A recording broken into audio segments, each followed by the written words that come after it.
Mga itinuturing na makabagong bayani ating kilalanin ngayong National Heroes Day sa report.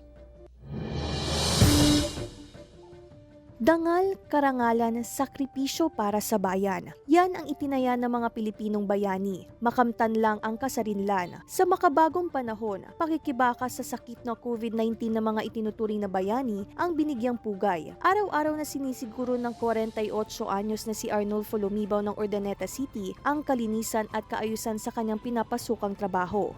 Kailangan natin maging bayani sa araw-araw sa ating mga kapwa.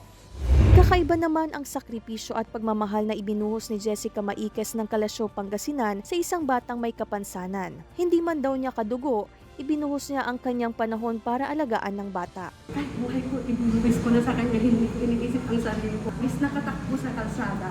Para lang hindi siya yung ma-aksidente. Talagang tumayo ako sa gitna.